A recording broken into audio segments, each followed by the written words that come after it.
and say that I was wandering around in the world.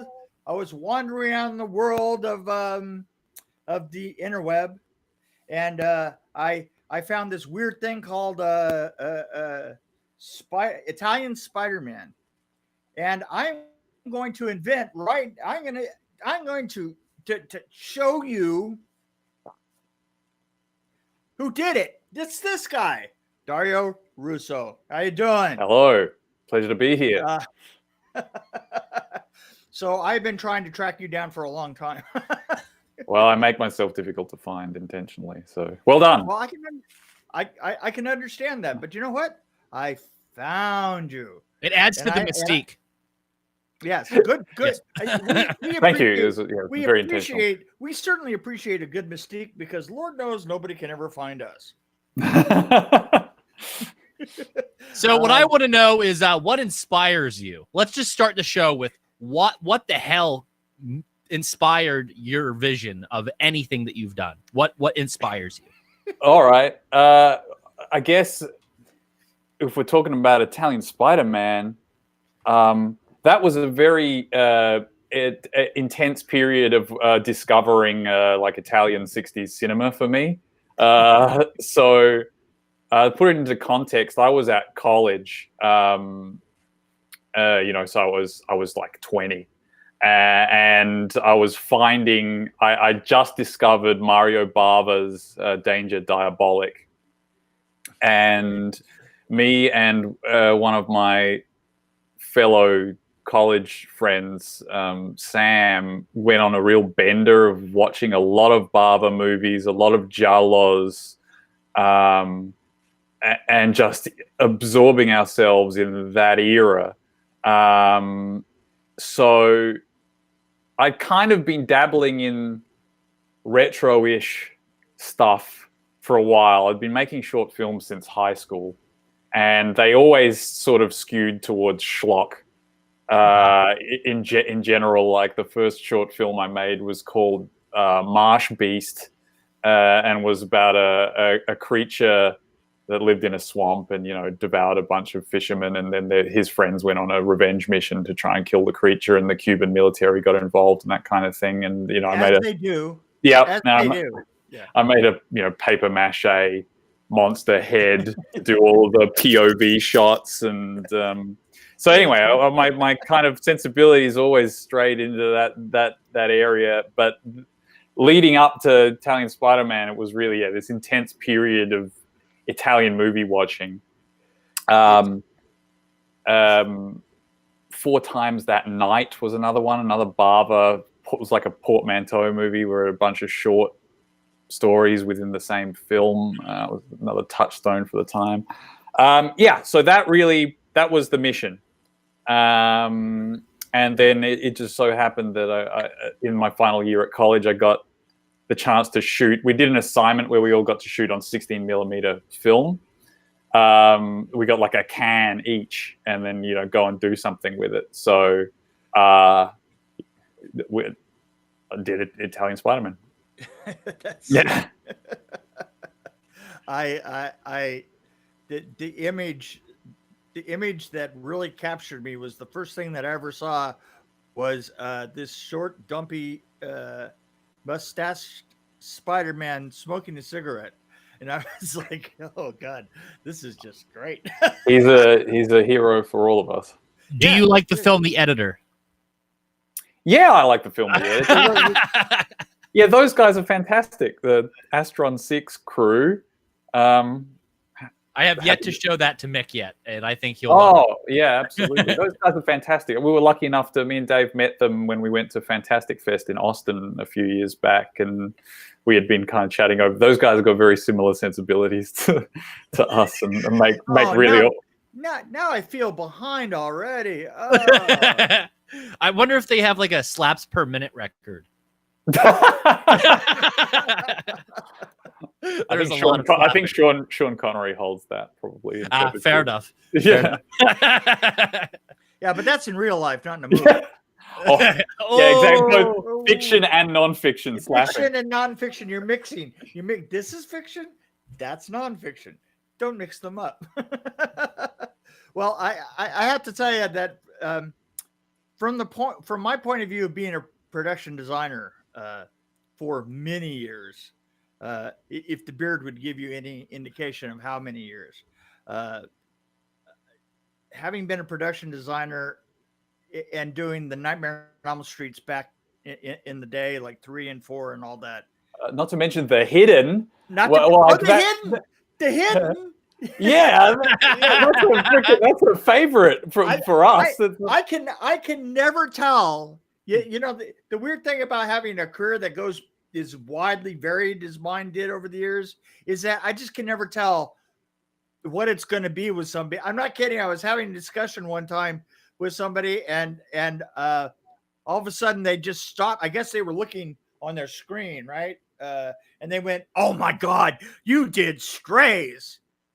And I went, yeah, the cat one. Yeah. And he goes "You did Strays." I said, my God. I was like, okay. Out of everything I did, the one with the killer cats, that's the one that's the hill that you choose to die on. Yeah, I guess so. You've been lucky enough to work on so many cool things that you got a kind of shotgun effect of what's going to make an impact with people. What is it going to be? You know, I'm more of a fan of your work that you don't remember doing. There's a lot of that. The stuff that didn't make it to IMDb. That's right. And here's the thing: I grew up in a period where, you know, my stuff was only reclaimed by people. You know, I mean, there's tons of crap out there that never got on IMDb. Sure. And I tell that to people nowadays, and they go, "You mean you could do something and it wouldn't show up on IMDb?" I said, because let's face it, if you shot a freaking 30-second short in your bathroom while sitting on the toilet, it would show up on IMDb, even if you never said anything about it, right? Yeah. Somehow I think that it actually goes from the camera directly to IMDb now. Yes, you've authorized IMDb to do that when you signed up after Amazon bought it. I think then it just became absolutely it. That's absolutely it. But the thing is from the production designer's point of view, how much fun was Danger 5? I mean, it blows my mind because there's such a, like, I'm just sitting there. I'm going, well, that's Get Smart, and that's the puppet one, right? Thunderbirds. Thunderbirds, yeah. Thunderbirds. That's Thunderbirds, and I just that's Man from Uncle, and right down the line, it just going bang, bang, bang, bang, and I'm going, I would love, and by the way, I want a German Shepherd just like that. Right? I want Hitler's girlfriend, right? Right. Blondie, Blondie. I think Eva? Eva, Eva in German Shepherd form. Right, in German Shepherd. Well, you just got to breed a German Shepherd and teach it German, and like it was very difficult for us to do that. Why does your dog only bark at rabbis? That's a long story. I love the fact that as you're looking at the dog, it kind of it's flatter than it is. Oh, it's quite flat. It's quite flat. Like when he turns and he's flat, and I go, God, that's great. That's just so much fun. Yeah, it was made of its torso was predominantly high density foam covered with, I think, a combination of kangaroo pelt, and that's not a joke. That's not an Australian joke. It's genuinely kangaroo pelt is the majority of the fur on those German Shepherds because it was an accessible form of like they used a lot of kangaroo stuff down there. I think you use the scrotum for ear shifters on cars. Yeah, you bet. Whatever, just like whatever you fits on, we'll use the kangaroo nuts. It's just there. Sure, it's available. You're like the American Indian. We use the whole buffalo. Only you use the whole all kangaroo. Right. All of it. Right. Do you guys use the pouches? pouches for purses? I don't know if the pouch is necessarily very practical. It's lined with mucus, and it's more amorphous than the scrotum. Whereas the scrotum is recognizable at least. Oh, that's a pair of kangaroo balls. That's something I can put. My cousin uses a pair as a. He's got a dart board in his shed, and he puts his darts in it. Not so fast. I'm writing this all down. Yeah, I believe that was also a scrotum that he harvested himself from a kangaroo. Not, he wasn't alive at the time, but this is what we do down here. Yeah, but that's just called a sport, right? Yeah, that's to get him live. Yeah, right. Different kind of ball sport. Different kind of ball sport. Yeah, that's right. You ever played kangaroo ball? So you mentioned your love for Italian cinema. Earlier this year, I got to show Mick Deep Red for the first time. Wow. Fantastic. Yeah, and he went ape shit over that. Oh, yeah. Yeah. It's one of those things. You have to understand, I spent very little of I had a very long career, and I spent very little of it looking at movies. Fair enough. I understand. Because... yeah, and you can totally understand, right? Yeah. You at a point you just sort of like saturated, and you work on them all the time, and your head's in that space. It's like I don't want to spend my free time watching other people's mistakes on screen. It's like what it is. It really is. Yeah. Well, I would have done that better, and Yeah. But I'm glad you finally got introduced to Profondo Rosso. That's oh yeah, no, it's great stuff. I mean, I have a long time to catch up because I did so many things. That's good. I think most people would hope that's the case, that their life is filled with life instead of just watching movies. Yeah, it wasn't life. It was all alive. It could all be broken down the next day. Let's face it. Right? Hey, same goes for all of us. Yeah. So I have a question. So what are you doing now? Because you're into an audio you're doing an audio thing, and I thought it was really, really interesting. We did an Audible, a Danger 5 Audible series, because Audible Australia kicked off last year. And they were looking for some local content, local originals, and so they sort of came to us and said, "Do you think Danger 5 would work in audio format?" And we said, "Yeah, sure," and went for it, and we did an 8 half-hour episodes, which it's essentially a radio play. We brought in the original voice actors from season 1, so it's the original lineup. Luckily, all of them were here in Adelaide, except for Sean James Murphy, who we had to import from Los Angeles briefly, which was very timely because I think we delivered just as the virus kind of kicked off. Virus is yeah. So you guys could all like COVID together, right? Yeah, exactly. And then it worked. It was fun. It was a very different production experience to doing the TV show. Much less stressful. Much less money, though. Overall, it was good. And then we got all this kudos for like, oh, well done, guys. You pivoted, during the COVID situation. It's like we did that deal like a year ago, and now it just happened. Well, so it was fun. I'm really interested. I'm going to see if I can track some of that stuff down. Yeah, sure. It's all on Audible US, and it's everywhere in every Audible territory where they speak English. So you can get a free trial and listen to it all, and then not subscribe. How long was Danger 5 on Netflix? Netflix. It was on a couple of years. It was 15 to 17, I think. Both season 1 and season 2. Yeah, I think I remember watching the first season. I've never seen. I was going to see the second season, but it disappeared in the meantime. So, well, Shout Factory TV have it now, and they've aggregated pretty broadly. So I'm pretty sure it's on Prime streaming in the US as well. So there's a lot of ways you can watch it in the States. Yeah, I want to see the 80s version. Well, then you'll see all the references to the hidden that are everywhere in it. Oh, so, really? Yeah, you bet. Like, one of our characters steals a flamethrower from evidence. Really? At one point. Oh my God! Oh God! Yeah, man. Seriously, the hidden is a real touchstone for us. It's That's incredible. really I'm funny.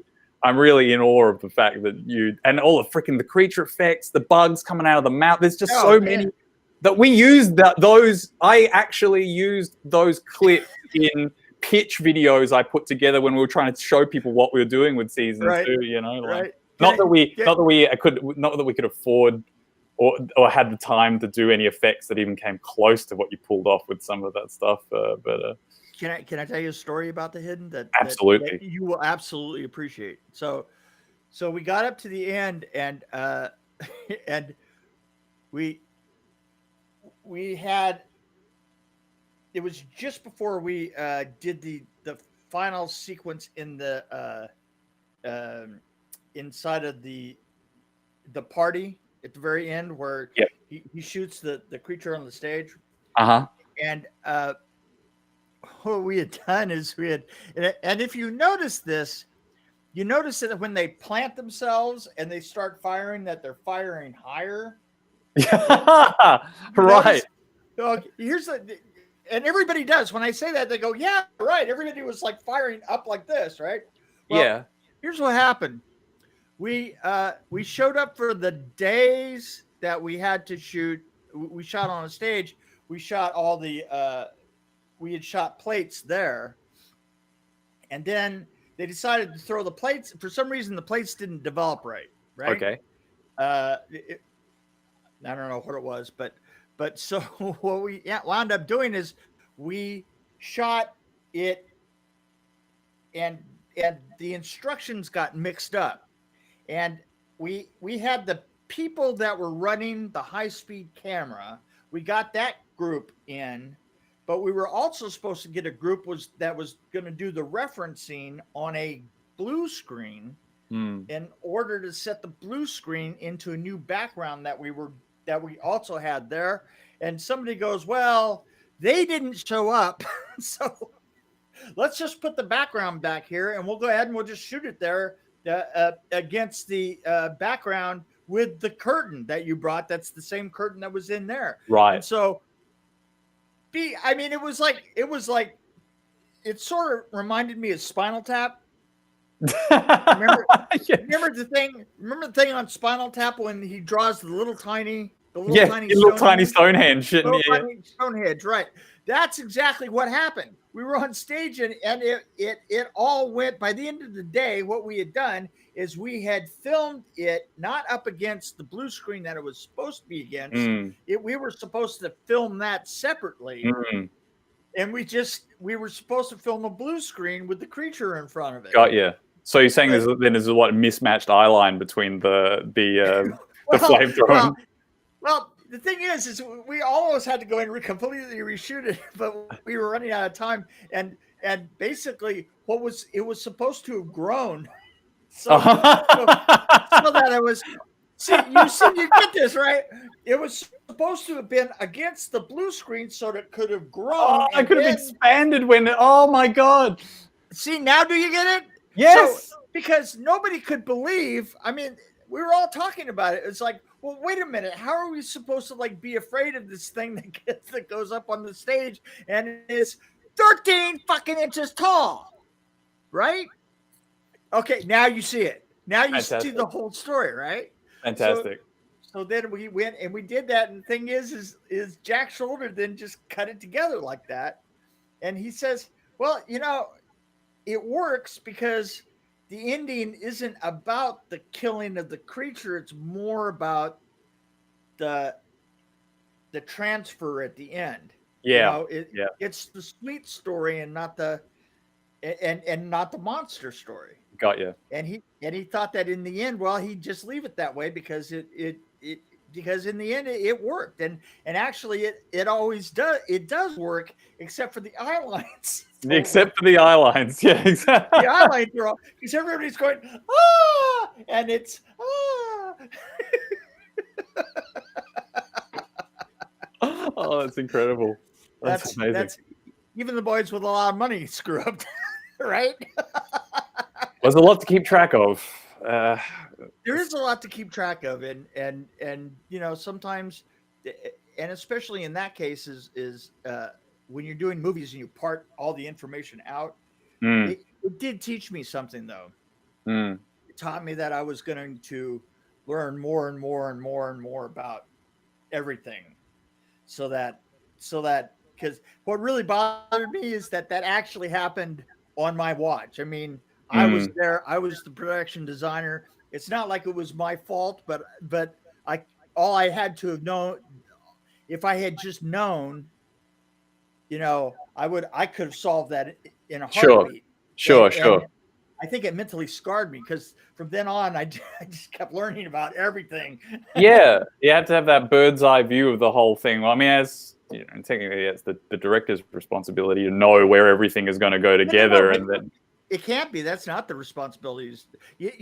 Oddly enough, is the director is supposed to share that with the production designer to a certain extent. I just got to the point to where I was going to make sure it was going to be everything. Yeah, right. Got you.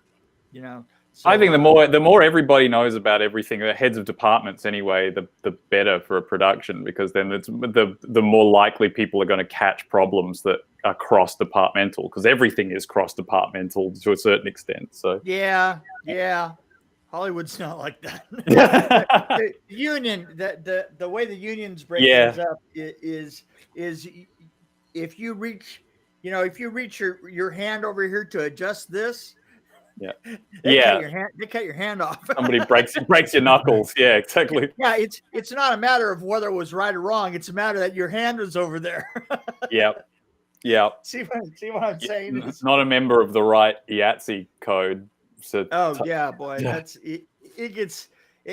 In fact, I literally after a while started to make my living, coming in and fixing situations like that. Wow. And I did it through the 2000s, like in quite a few instances.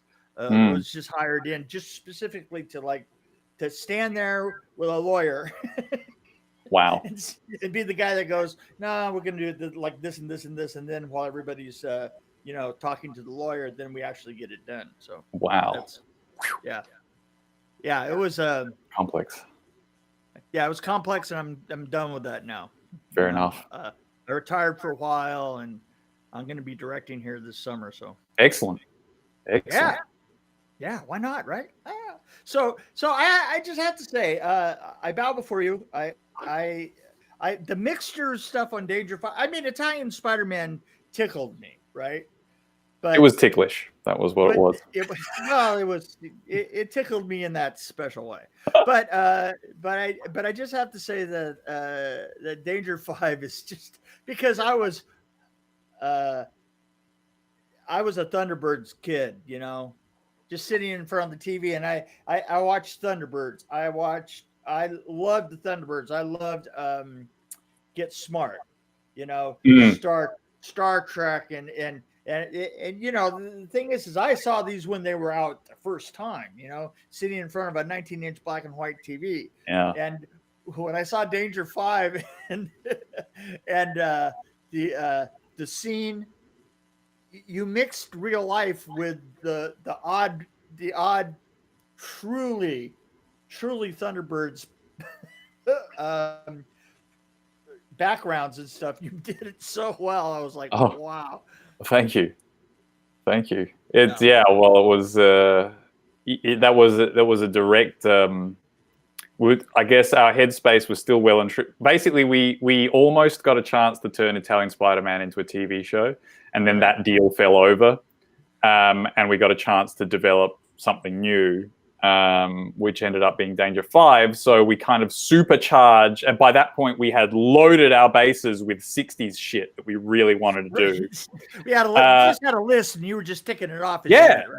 You bet. It was like this stack of stuff from all the TV shows you described, plus a lot of the ITV classics like The Avengers, The Prisoner, UFO, all of the Sean Connery, Secret Agent Man, Danger Man, Man from Uncle.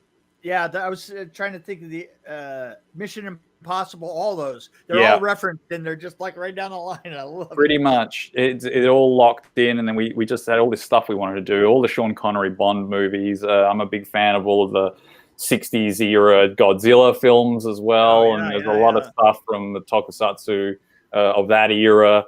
So it was all this stuff we wanted to do, and it's just full of references everywhere. It's so it's a love letter to all of that stuff. Yeah, just now I have a question. So where are you going with it now, or are you going anywhere with it at all? No, going nowhere with Danger 5. It sort of exists in its own world. We got to do it when we got to do it. If somebody were to come in and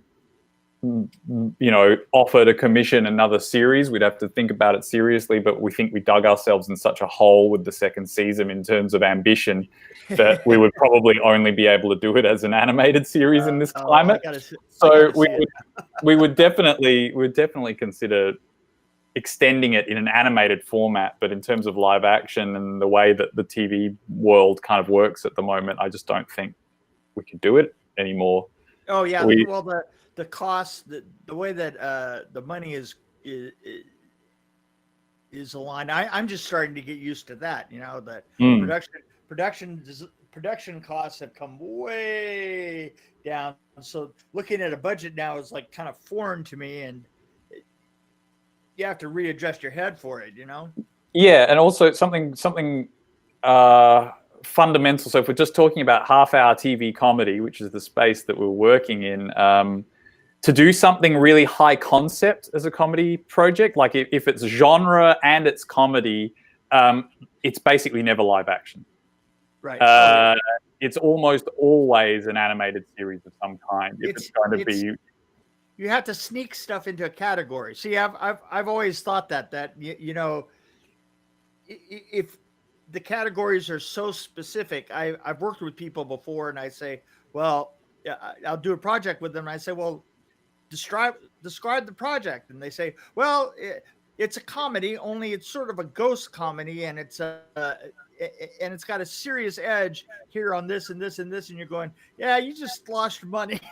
Yeah, exactly. Or you need such a ramp into the project. For instance, a good example is the What We Do in the Shadows TV series on FX now, which is genuinely genre comedy. It's like horror comedy, right? But that had the whole momentum of the feature film they made years ago, Jermaine Clement's history with Flight of the Conchords, plus then Taika Waititi directing the Thor movie, and then everything sort of launches up into... Yeah. But it's not that it doesn't happen. It's just that, No. Yeah.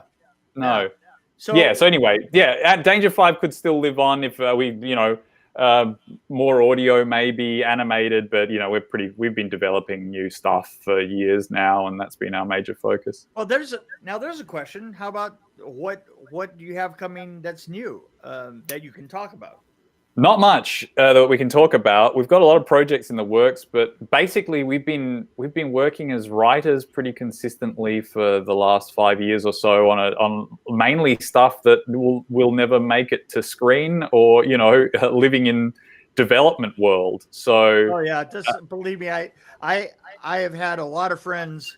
I explained this to somebody the other day. I said I've had friends that lived that had deals in turnaround that came and worked, on my crews as a carpenter, literally because they were bored. They were making $50,000 to $150,000 a year just in turnarounds, right? That's exactly. The huge part of the sort of economy is on projects that will never make it to screen, which is quite incredible. It's like it's an industry in development that never developed. TV has been that way since the beginning. That's the thing is for the amount of work that happens in just Southern California that's directly related to television that you will never see is astounding. It's like an iceberg.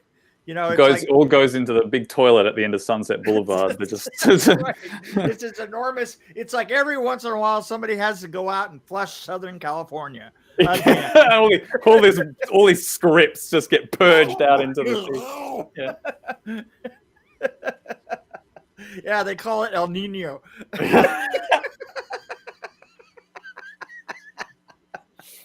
Hey, somebody's got to do it. Yeah, you bet. Yeah. Plus, my opinion is, like, if you take yourself seriously as a writer, as long as you're getting paid to write, you're already living the dream to a certain extent. Because, really? like, what's it matter? like, yeah, no, it's like, because there are so many people. This is an aspirational industry where lots of people don't even get to that stage. You know, like, you're already a small percenter if you're doing what you do, you're doing what you want to do, and get paid to do it. So. Oh yeah, you know, it's funny what I didn't understand, and this I sort of got. I did a film called Vengeance, Friday the 13th Vengeance, maybe about 2 years ago, and it's the first thing that I ever did that was a fan film, first of all, and basically what I was trying to do is kind of go back to like a bare bones kind of filmmaking, you know, because I had like was kind of rebuilding my reputation after hiding for a long time, helping people out that I can't talk about. And the thing is when I was doing it, I met people who actually do this as entertainment. And I was like, wow, people really do this for entertainment, you know. I was gay, but nobody else was, and I had to get used to a new paradigm. You know what I'm saying? Filmmaking has become very egalitarian. You know, everybody's walking around with the capability that you're walking around with the same capability in your pocket nowadays that we used to have a $500,000 lighting setup and editing booth and everything else, and it's now in everybody's pocket, right? So yeah, it has created I find it really interesting. I think it's bringing out a lot of talent, but a lot of them don't know how to do things. And I come along and go, well, I can teach you how to do things. That you're right. That is the interesting thing that's happened with this sort of what they call the democratization of content making, right? Like everybody's got the tools at their disposal, but now we've lost the legacy of kind of training in terms of because it was locked away with a bunch of old guys. Yeah, I'm one of them. I know. I mean, we were the professional. It had that term "professional" in front of it, and because it used to be a business, all of it used to be a business. Me and my DOP talk about this all the time when we're watching movies. Sometimes specifically, you can see it through the early '90s. It was like, holy shit, this is the culmination of like half a century of technical development. That has basically a whole century, an entire century. That's what I tell people all the time. I say, look, here's the thing. By the time I got into the business and I spent the time, from the early 80s up through the the 90s in there, that was the last of the, I walked away like from Nightmare on Elm Street 4, which is this enormous film that was all done practically. For the weirdest reason, because we didn't have enough time to actually avail ourselves of too many optics or anything like that, right? So and it was a huge, and walking away from that, I didn't realize that was about the last of that sort of thing that you would do. Yes, yeah, it was that era. It was like it was the pinnacle of all of this skill that had been amassed. And craft that had been really layered up, and then suddenly the digital, like the millennium, really was the split. Right, it was right on the millennium, absolutely. Then suddenly the advent of digital cinema and this kind of cheapening of content because of piracy and the way that the distribution model changed suddenly meant that the skill sets all declined as well, and you just got stuff that's made badly.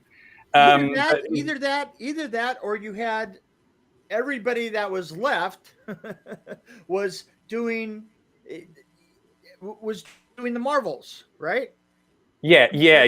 That's right. They all get pushed into that. That's right. Which is the cinema, like the mainstream Hollywood cinema economy is 100 million plus. Right. It is 100 million plus. And I say that the distribution is still a broken, barely walking along thing anymore, and that the next 20 years is going to be the evolution of a new complete forms of distribution, of monetizing it, because it does need to be remonetized in some way.